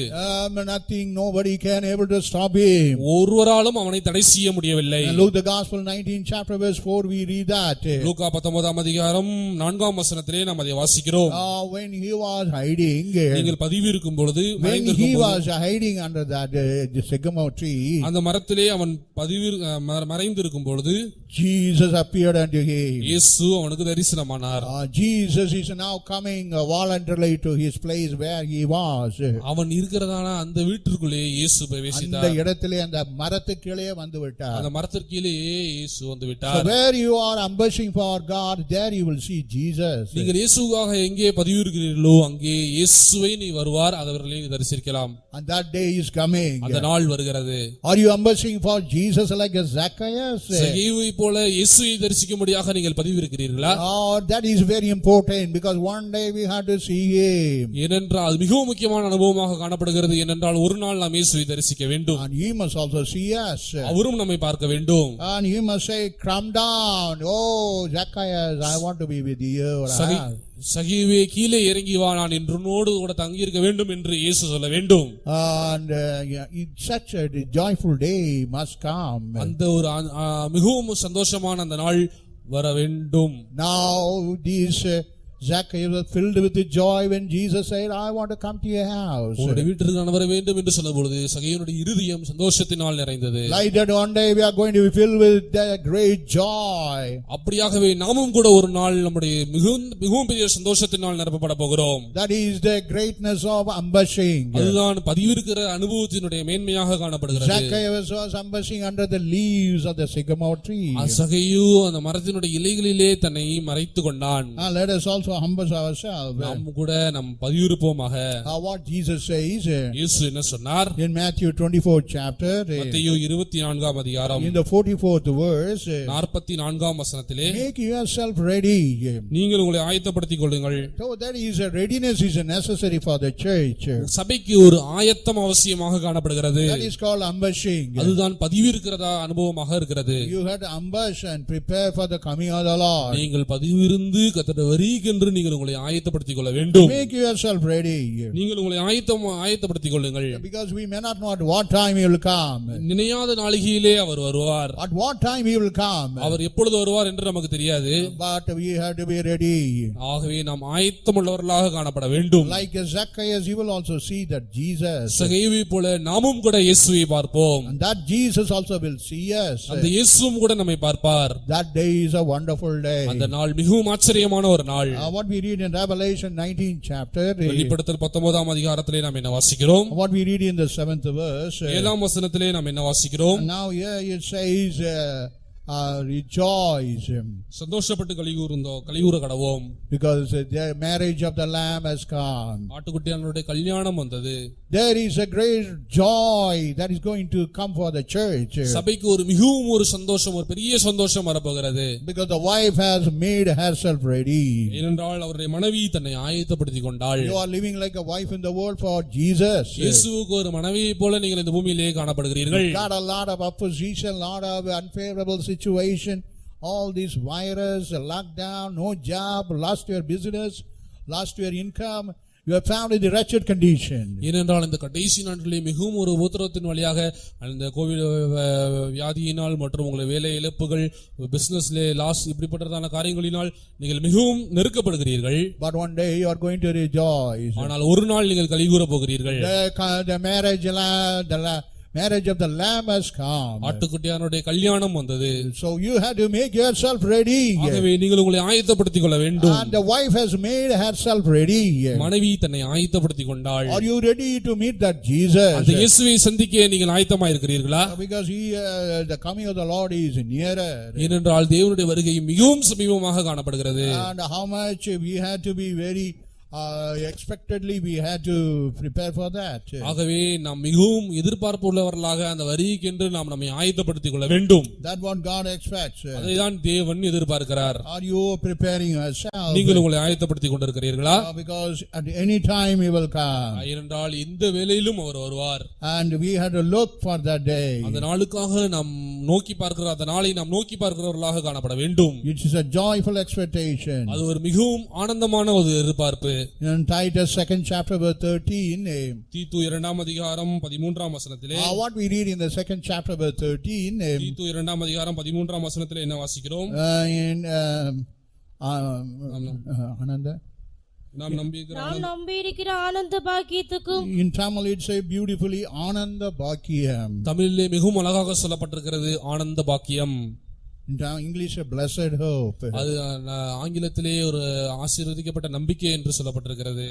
Ananda Bhakiyam. That's a beautiful narration in Tamil. அது தமிழிலே மிகவும் அழகாக சொல்லப்பட்டிருக்கிறது ஆனந்த பாக்கியம். So that day we are looking for. அந்த நாளுக்காக நாம் நோக்கி பார்த்து கொண்டிருக்கிறோம். One day we will be like our Jesus. ஒரு நாள் நாம் நம்முடைய இயேசுவை போல காணப்படுவோம். We will never be ashamed. நாம் வெட்கப்பட்டு போவதில்லை. First John the 2nd chapter verse 28. முதலாம் யோவான் 2ஆம் அதிகாரம் 28ஆம் வசனத்திலே, when we abide in him, நாம் அவரில் நிலைத்திருந்தால், when we prepare for the coming of the Lord, கர்த்தருடைய வருகைக்கு நாம் நம்மை ஆயத்தப்படுத்திக் கொண்டால், we will have a confidence, a hope. நமக்கு ஒரு நம்பிக்கை காணப்படும். We will not be ashamed. நாம் வெட்கப்பட்டு போவதில்லை. So we are not to be ashamed. நாம் வெட்கப்பட்டு போவதற்காக இல்லை. Now let us prepare for that day. அந்த நாளுக்காக நாம் நம்மை ஆயத்தப்படுத்திக் கொள்வோமாக. God is raising up the spirit of Medes. மேதியருடைய ஆவியை தேவன் எழுப்புகிறார். Because they are filled with the Holy Spirit. ஏனென்றால் அவர்கள் பரிசுத்த ஆவியினால் நிரப்பப்பட்டிருக்கிறார்கள். And they speak unknown tongue. அந்நிய பாஷைகளை பேசுகிறார்கள். In such is the people in the New Testament. அந்த ஜனங்கள் தான் புதிய ஏற்பாட்டிலே காணப்படுகிற ஜனங்களாக இருக்கிறார்கள். And that's why we have arrows. நமக்கு ஒரு அம்பு காணப்படுகிறது. We have a shield. நமக்கு ஒரு கேடகம் காணப்படுகிறது. Let us sharpen it and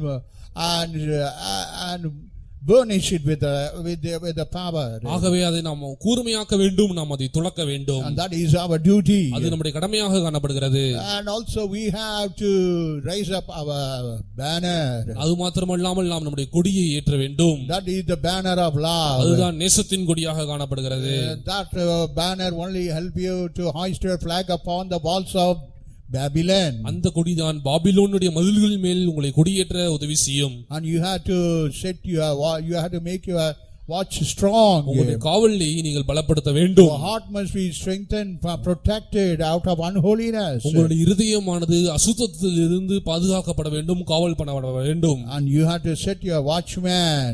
ஜாமக்காரர்களை நீங்கள் நிறுத்த வேண்டும். Because the night is coming. ராக்காலம் வருகிறது. Night is coming. ராக்காலம் வருகிறது.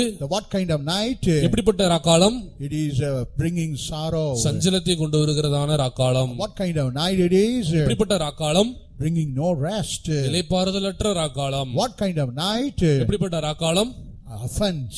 இடரலை கொண்டு வருகிறதான ராக்காலம். So you had to be like a watchman. நீங்கள் ஜாமக்காரரை போல காணப்பட வேண்டும். You had to be set your ambush. உங்களுடைய நீங்கள் பதிவு இருக்க வேண்டும், பதிவு இருப்பாரை வைக்க வேண்டும். Because we had to meet our Jesus. ஏனென்றால் நாம் இயேசுவை சந்திக்க வேண்டும். And Zacchaeus hide himself in that tree. சகேயு எப்படி அந்த மரத்திற்குள்ளே தன்னை பதிவிருந்து கொண்டானோ, like that we let us hide ourselves. நாமும் கூட நம்மை மறைத்து பதிவிருப்போமாக. How much we see Jesus? எவ்வளவாக நாம் இயேசுவை பார்க்கிறோமோ, like that one day he will come and he will meet us. ஒரு நாள் அவர் வந்து அவர் நம்மை சந்திப்பார். That day is a wonderful day. அந்த நாள் மிகவும் ஒரு ஆச்சரியமான அற்புதமான நாள். Now let us be on our knees. இப்பொழுது நாம் முழங்காலில் நிற்போம். Right now the Lord wanted that we have a great responsibility. நமக்கு ஒரு பெரிய உத்தரவாதம் காணப்படுகிறது என்று தேவன் நமக்கு விளக்கி இருக்கிறார். Right now let us be on our knees. நாம் இப்பொழுது முழங்காலில் நிற்போம். எல்லாரும் முழங்காலில் நிற்போம். எல்லாரும் முழங்காலில் நிற்போம். எல்லாரும் முழங்காலில் நிற்போம். இந்த காலையிலே நாமே உயிர்ப்பித்துக் கொள்வோமாக. இந்த காலை வேளையிலே நாம் நம்மை உயிர்ப்பித்துக் கொள்வோமாக. தேவன் நம்மோடு இருக்கிறார். தேவன் நம்மோடு காணப்படுகிறார். நீ மேதியனாக இருக்கலாம், நீங்கள் ஒரு மேதியராக இருக்கலாம், ஆனால் உன்னோடு தேவன் இருக்கிறார். ஆனால் உங்களோடு தேவன் காணப்படுகிறார். உனக்கென்று தேவன் ஒரு அபிஷேகத்தை தந்திருக்கிறார். உனக்கென்று தேவன் ஒரு அபிஷேகத்தை தந்திருக்கிறார். தேவனுடைய மகத்துவங்களை பேசுகிற அந்நிய பாஷையை உனக்கு தந்திருக்கிறார். தேவனுடைய மகத்துவத்தை பேசுகிறதான அந்நிய பாஷையை தந்திருக்கிறார். நீ மேதியனாக இருக்கலாம், நீ ஒரு மேதியனாக இருக்கலாம், ஆனால் நீதான் பாபிலோனுக்கு விரோதமாக எழும்பக்கூடிய ஆனால் நீதான் பாபிலோனுக்கு விரோதமாக எழும்பக்கூடியவன். உன்னைத்தான் உபயோகிக்க போகிறார். அவர் உன்னைத்தான் உபயோகிக்க போகிறார். உன்னுடைய அம்புகள் அமைதியாக இருக்க வேண்டாம். உன்னுடைய அம்புகள் அமைதியாக இருக்க வேண்டாம். உன்னுடைய அம்புகள் அது தெரிப்புண்டு பறக்கட்டும். உன்னுடைய அம்புகள் தெரிப்புண்டு பறக்கட்டும். உன்னுடைய அம்புகள் லக்கை நோக்கி பாயட்டும். உன்னுடைய அம்புகள் லக்கை நோக்கி பாயட்டும். உன் அம்புகளுடைய செலவை குறித்து சிந்தியாதே. உங்களுடைய அம்பு செலவை குறித்து நீங்கள் பார்க்க வேண்டாம், சிந்திக்க வேண்டாம். Send it. அதை அனுப்பிவிடு. அதை அனுப்பிவிடுங்கள். எல்லாரும் வாயை திறந்து சொல்லுங்க. எல்லாரும் வாயை திறந்து இவ்வாறு சொல்லுங்கள். கர்த்தர் நிச்சயம் நமக்காக யுத்தம் பண்ணுகிறவர். கர்த்தர் நமக்காக யுத்தம் பண்ணுகிறார். அவருடைய அன்பை நமக்குள்ளே ஊற்றுகிறார். அவருடைய அன்பை அவர் நம்ம இருதயத்திலே ஊற்றுகிறார்.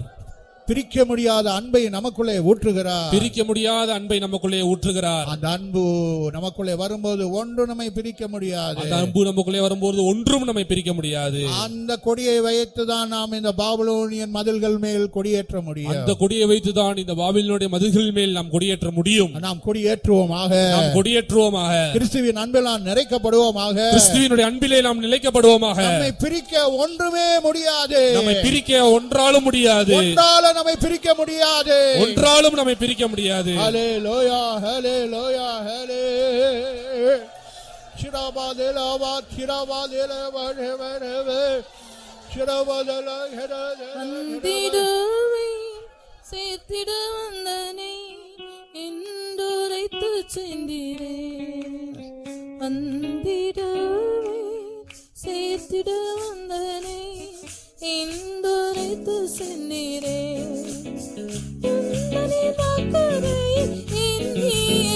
சத்தினம் அவிக்குதே இந்த உள்ளமே.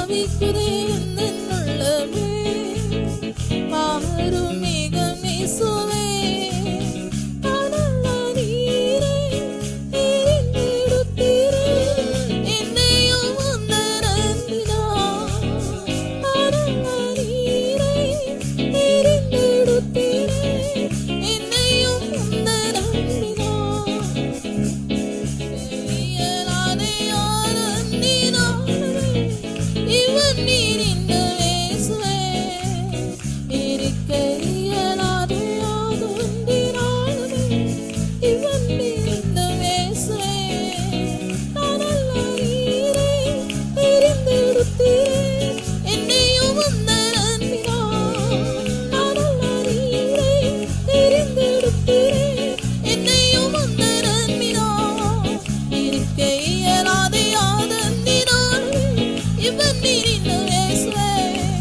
இருக்க இயலாதே யார் அன்பினாலே இவன் நீர் இந்த இயேசுவே இருக்க இயலாதே யார் அன்பினாலே இவன் நீர் இந்த இயேசுவே இருக்க இயலாதே யார் அன்பினாலே இவன் நீர் இந்த இயேசுவே இருக்க இயலாதே யார் அன்பினாலே இவன் நீர் இந்த இயேசுவே இருக்க இயலாதே யார் அன்பினாலே இவன் நீர் இந்த இயேசுவே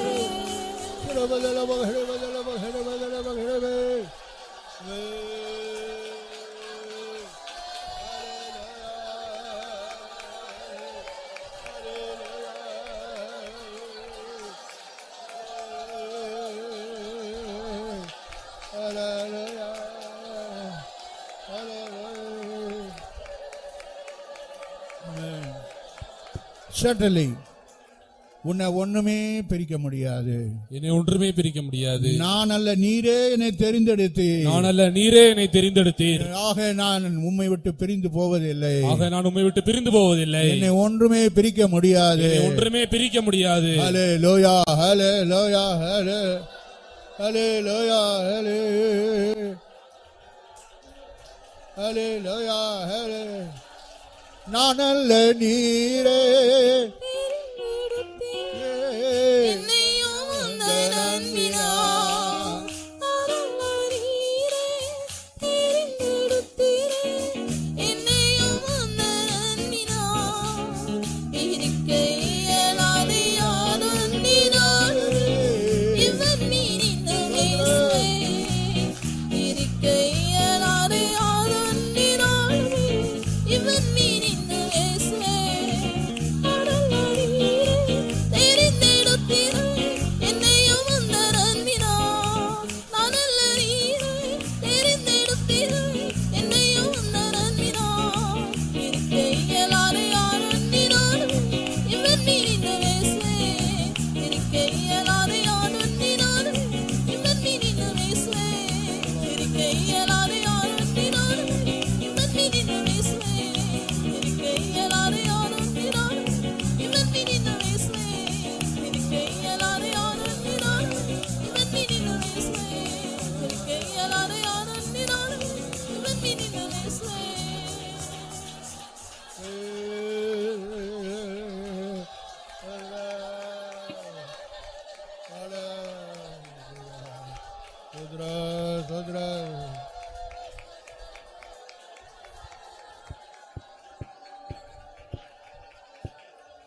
God has given a wonderful hope. கர்த்தர் ஒரு அற்புதமான வேலையை செய்திருக்கிறார். God has given a wonderful hope. கர்த்தர் ஒரு அற்புதமான நம்பிக்கையை நமக்கு தந்திருக்கிறார். That's why we will never be shaken. ஆகவே நாம் ஒருபோதும் அசைக்கப்பட்டு போவதில்லை. Father, let's lift up and loudly let's praise Him. அதற்காக நம்முடைய கரங்களை உயர்த்தி நாம் கர்த்தரை ஸ்தோத்திரம் பண்ணுவோம். சோதரா சோதரா சோதரா சோதரா சோதரா சோதரா சோதரா. Even though we are ordinary Medes, but God is only raising us against the Babylonian power in these last days. நாம் ஒரு அற்பமான மேதியர்களாக காணப்பட்டாலும் இந்த கடைசி நாட்களில் பாபிலோனுடைய வல்லமைக்கு விரோதமாக தேவன் நம்மை எழுப்பி விடுகிறார். Father, let's lift up and loudly let's praise Him. அதற்காக நம்முடைய கரங்களை உயர்த்தி நாம் கர்த்தரை ஸ்தோத்திரம் பண்ணுவோம். Praise the Lord, praise the Lord, praise the Lord, praise the Lord, praise the Lord. The Medes are speaking unknown tongue, which is the glory of God. தேவனுடைய மகத்துவத்தை பேசுகிறதான அந்நிய பாஷையை இந்த மேதியர்கள் பேசுகிறார்கள். And that kind of people we are. அப்படிப்பட்ட ஜனங்கள் நாமாக காணப்படுகிறோம். In such a way God going to utilize us against the Babylonian power in this last day. இந்த கடைசி நாட்களில் கிரீசிக்கிறதான பாபிலோனுடைய வல்லமைக்கு விரோதமாக தேவன் நம்மை பயன்படுத்த போகிறார். We are going to set our burners over the Babylonian wall. நம்முடைய பாபிலோனுடைய மதில்கள் மேல் நாம் நம்முடைய கொடியை ஏற்ற போகிறோம். And we are going to set our watch strong. நம்முடைய காவலை நாம் பலப்படுத்த போகிறோம். And also we are going to set the watchman. நாம் ஜாமக்காரரை ஏற்படுத்த போகிறோம். And we will set our ambushes. நாமும் கூட நம்முடைய பதிவிருப்பை நாம் செய்ய போகிறோம். And with that we will able to meet our Lord. அப்படியாக நாம் செய்யும் பொழுது நம்முடைய கர்த்தரை நாம் சந்திக்க போகிறோம். Father, let's let up and loudly let's praise Him. அதற்காக நம்முடைய கரங்களை உயர்த்தி நாம் கர்த்தரை ஸ்தோத்திரம் பண்ணுவோம். Hadra.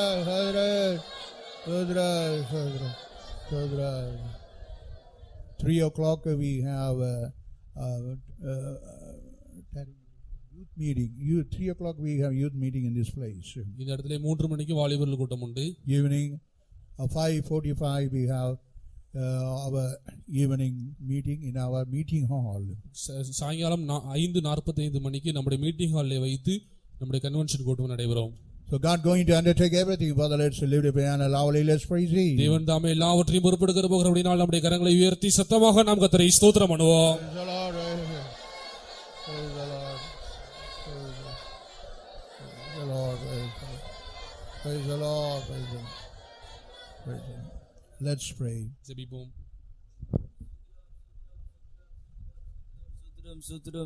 சுத்திரம் எங்களை அருமையாய் நேசிக்கிறதான நல்ல பிதாவே, இந்த நேரத்திலூட கர்த்தாவே தேவ சமூகத்துக்கு நாங்கள் கடந்து வரும்படியாய் தந்ததான மகிமையான நேரத்திற்காக நன்றி செலுத்துகிறோம். இந்த ஆராதனை முற்றிலுமாய் பொறுப்பெடுத்து ஒவ்வொரு பகுதியும் ஆவியானுடைய அசைவாடுதல் காணப்படும்படியாய் ஆவியானுடைய கிரியை நாங்கள் உணரத்தக்கதாய் கர்த்ததாமே உதவி செய்தபடி நான் நன்றி செலுத்துகிறோம். கர்த்தாவே, இந்த ஆண்டவரே காலை நேரத்தில் எங்களோடு இடைப்பட்டதான ஆண்டவரே உடைய வேத வசனத்திற்காக நன்றி செலுத்துகிறோம்.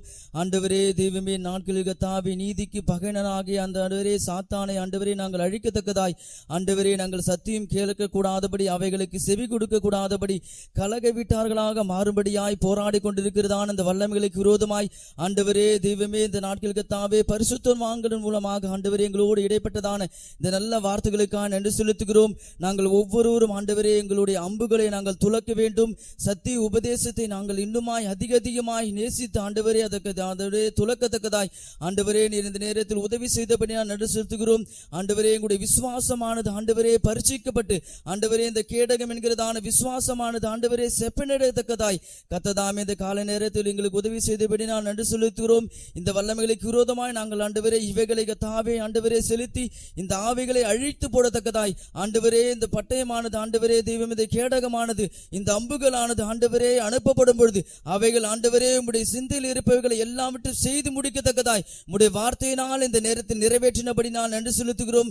கர்த்தாவே ஆண்டவரே இந்த பாபிலோனுடைய வல்லமை ஆண்டவரே அது கலகத்தினுடைய வல்லமை என்றும் ஆண்டவரே குழப்பங்களை உண்டாக்குறதான வல்லமை என்றும் ஆண்டவரே தேசத்தில் கிரியை செய்து கொண்டிருக்கிறான இந்த வல்லமைகளுக்கு விரோதமாய் ஆண்டவரே இந்த நேரத்தில் நாங்கள் கர்த்தாவே எங்கள் அம்புகளை நாங்கள் துளைக்கி இருக்கிறோம். எங்களுடைய ஆண்டவரே கேடகத்தை நாங்கள் செப்பனிட்டு இருக்கிறோம். கர்த்தாவே இந்த வல்லமைகளை மேற்கொண்டு ஆண்டவரே நாங்கள் முன்னேறி செல்லத்தக்கதாய் கர்த்தர் உதவி செய்யும்படியாய் வேண்டுகிறோம். ஆண்டவரே இந்த பாபிலோனுடைய வல்லமைகளுக்கு விரோதமாய் அந்த மதில்களிலே ஆண்டவரே நாங்கள் கொடியேற்ற வேண்டும் என்றும் ஆண்டவரே ஆவியானவர் எங்களுக்குள்ளாக இருந்து ஆண்டவரே தேவனுடைய அன்பை இந்த நேரத்தில் ஊற்றினபடினால் அந்த அன்பை நாங்கள் ஆண்டவரே நேசம் என்கிறதான கொடி ஆண்டவரே பறக்கத்தக்கதாய் கர்த்தர் உதவி செய்தபடினால் நன்றி செலுத்துகிறோம். இன்னும் அதிகமாய் உம்முடைய தேவ அன்பினால் நிரப்பப்பட்ட ஆண்டவரே தேவ சமூகத்துக்கு கடந்து வரத்தக்கதாய் கர்த்தர் உதவி செய்யும்படியாய் வேண்டுகிறோம். ஆண்டவரே அது மாத்திரமல்ல எங்களுடைய இருதயங்களை எல்லா காவலுக்கும் ஆண்டவரே நாங்கள் கர்த்தாவே காத்துக்கொள்ளத்தக்கதாய் எல்லாத பொல்லாத வல்லமைகளுக்கு எல்லாவற்றையும் ஆண்டவரே நாங்கள் விலக்கி ஆண்டவரே எங்களுடைய இருதயமானது பரிசுத்தத்தை காத்துக்கொள்ளத்தக்கதாய் கர்த்தர் உதவி செய்யும்படியாய் வேண்டுகிறோம். ஆண்டவரே கர்த்தாவே அந்த சகையு ஆண்டவரே பதிவிருந்தது போல ஆண்டவரே நீ அதிசீக்கிரத்தில் வெளிப்பட போகிறீர். ஆண்டவரே நாங்கள் உம்மை காணத்தக்கதாய் நாங்கள் இப்பொழுது ஆண்டவரே பதிவிருக்கத்தக்கதாய் காத்துக்கொள்ளத்தக்கதாய் எங்களை எப்பொழுதும் ஆயத்தமாக்கப்பட்டதான் நிலவரத்தில் காத்துக்கொள்ளத்தக்கதாய் கர்த்தர் உதவி செய்யும்படியாய் வேண்டுகிறோம். ஆண்டவரே, இந்த பூமியில் கிரியை செய்து கொண்டிருக்கிறதான இந்த அந்திகிறிஸ்துவின் வல்லமைக்கு விரோதமாய் ஆண்டவரே நாங்கள் ஜாம காக்கிறவர்களாய், ஆண்டவரே ஜெபிக்கிறவர்களாய், இரவில் போராடுவர்களாய், ஆண்டவரே இந்த இரவின் வல்லமைகள் ஆண்டவரே இளைப்பாறுதலையும் ஆண்டவரே சஞ்சலத்தையும் உண்டாக்குறதான வல்லமைக்கு விரோதமாய் நாங்கள் ஒவ்வொரு நாளும் ஆண்டவரே ஜெபத்தில் போராடக்கூடியதான கிருபை தந்து கர்த்தாவே இம்மட்டுமாய் நடத்துகிறதான பெரிதான இரக்கங்களுக்காக நன்றி செலுத்துகிறோம். தேவ சமூகத்து வந்ததான எல்லா ஜனங்களையும் கரத்தில் தருகிறோம். சாந்தரம் இருக்கிறதான ஜெபங்களையும் வாலிப மீட்டிங்கும் ஆண்டவரையும் கரத்தில் தருகிறோம். உம்முடைய நாமத்தை மகிமைப்படுத்தும்படியாக வேண்டுகிறோம். இம்மட்டுமாய் பரிசுத்தவான்களை பலப்படுத்தினீர், இனியும் பரிசுத்தவான்களை பலப்படுத்தி உம் நாமத்தை மகிமைப்படுத்தும்படியாக வேண்டுகிறோம். எல்லா பகுதியும் ஆண்டவரே நீ பொறுப்படுத்தி பாதுகாக்கும்படியாக வேண்டுகிறோம். உம் நாம மாத்திரம் மகிமைப்படும்படியாக வேண்டுகிறோம். தாழ்த்துகிறோம், வெறுமையாக்குறோம். இயேசுவின் நாமத்தினால் வேண்டுகிறோம் நல்ல பிதாவே, Amen. Let's lift up and loudly let's praise Him. நாம் நம்முடைய கரங்களை உயர்த்தி சத்தமாக கர்த்தரை ஸ்தோத்திரம் பண்ணுவோம். Praise the Lord, praise the Lord, praise the Lord, praise the Lord, praise the Lord, praise the Lord, praise the Lord, praise the Lord, praise the Lord. May the grace of our Lord Jesus Christ, the love of the Father, communion of the Holy Spirit, rest and abide until Jesus returns back in glory. ஆமென். எல்லாரும் ஆமென் சொல்லுங்க. Hallelujah, hallelujah, hallelujah. Praise the Lord.